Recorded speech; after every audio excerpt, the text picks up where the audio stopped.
This video, which helps illustrate the self-study guide for crossing at modern signals, shows split phasing and protected permissive left turn phasing, and a general rule to help blind pedestrians determine when the signal is likely to give them the right-of-way. We'll start with a split phase on Old Washington Road at Leonardtown Road. First, the southbound traffic of Old Washington begins to move forward, some going straight across Leonardtown Road, some turning left, and some turning right. Everyone else is waiting, including a pedestrian who's standing on the northeast corner with Old Washington Road on her right. She also wants to go south and cross Leonardtown.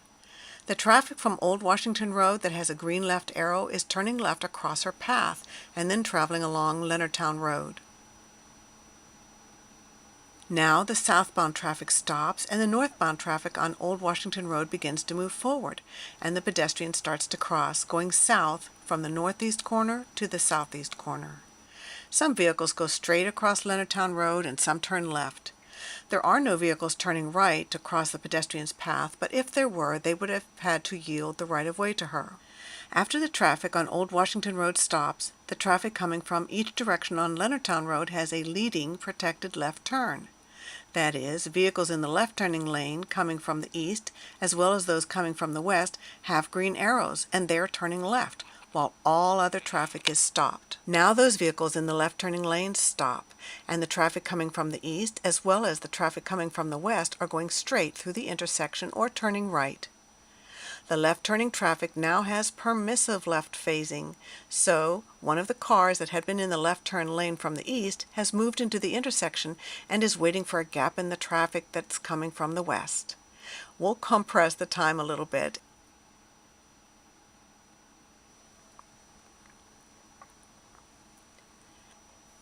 And here, finally, the waiting car finds an opening in the traffic and turns left.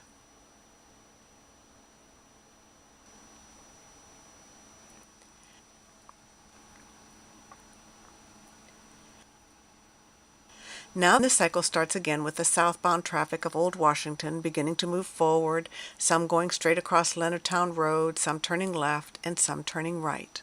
Now we are standing on the median strip of an intersection on Route 3 facing north. This time, only the northbound traffic has leading protected left phasing, with arrows for traffic turning left, and at the same time the signal is green for other northbound traffic to go straight north. All southbound traffic on Route 3 waits. Next, the traffic that had the green left turn arrows gets a red arrow and has to stop. But the northbound traffic still has the green light to go straight ahead, and now so does the southbound traffic.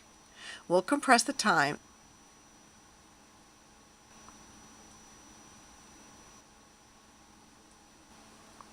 and see that next, the northbound traffic all has a red light, while all the southbound traffic has a green light, including green left turn arrows for what is called lagging protected left phasing.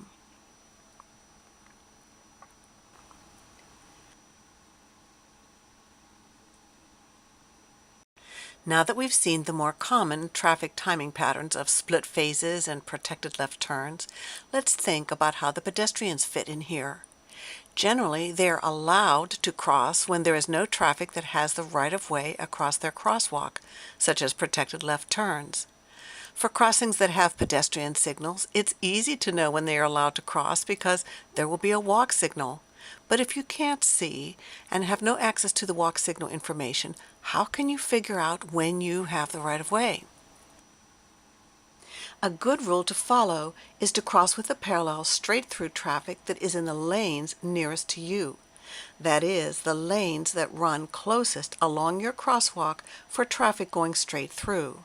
When traffic in those lanes is moving straight, you can be sure that although there may be vehicles turning left across your path, there is no protected left-turning traffic that has the right-of-way across your crosswalk. Let's see how that would work. Here's a crosswalk at a typical intersection with split phasing for the traffic in the parallel street. When we cross with the parallel street on our left, which traffic is in the lanes nearest to us? Why, that would be the traffic that's closest to us, waiting to our left and a little behind us, going the same way that we are going. Let's see what happens if a pedestrian crosses with that traffic after having pressed the pedestrian button.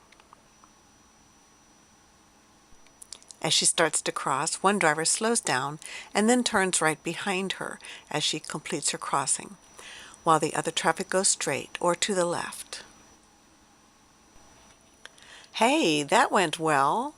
Just for fun, let's see what might have happened if she had tried to cross with the traffic coming from the other side of the street. Yikes!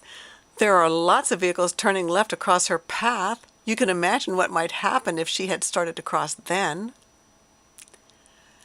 Okay, now let's look at the crossing if she comes back from the other side, where the same parallel street is now on her right. The vehicles that are closest to her are on her right, just about a lane away, on the other side of her parallel street. Let's see what happens if she starts to cross when those vehicles surge forward.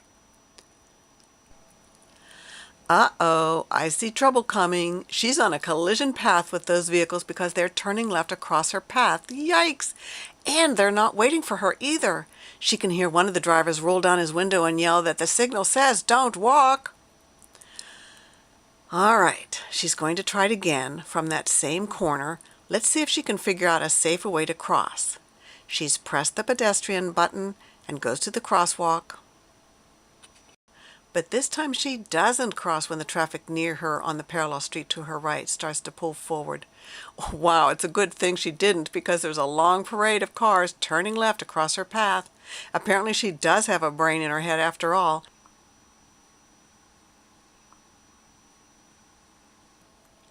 Ah, that's the ticket. When the traffic that was waiting on her parallel street across the wide perpendicular street started to go, so did she. One of them turned left away from her, and the other went straight and past her in the lane that's closest to her on her parallel street. And no one rolled the window down to yell at her. So, to summarize, to avoid crossing when left-turning vehicles have the right-of-way across your path, cross when there is traffic in the nearest lanes of your parallel street going straight through the intersection, as I just did with the parallel street on my right, and as this pedestrian is doing with the parallel street on his left. Traffic in those nearest lanes of the parallel street could also be going to the left or right, as long as there is some traffic going straight.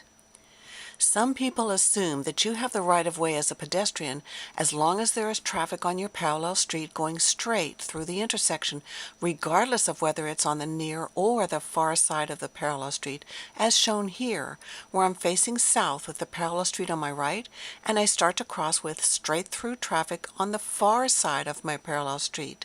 But let me show you why we can't assume we have the right-of-way just because traffic on the far side of our parallel street is going straight. At this intersection, when the southbound traffic on the far side of the parallel street gets its green light, it always gets a green arrow to turn left, and pedestrians and traffic on the left side of the street have to wait because they do not have the right-of-way.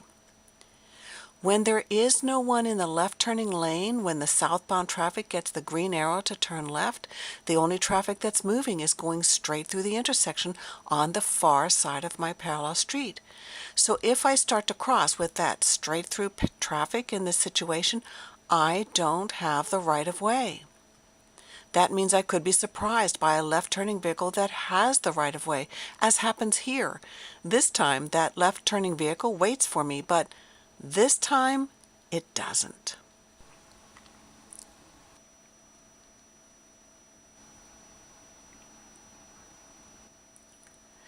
So, again, without access to the pedestrian signal, the only way to avoid crossing when left-turning vehicles have the right-of-way across your path is to cross when there is traffic in the nearest lanes of your parallel street going straight through the intersection.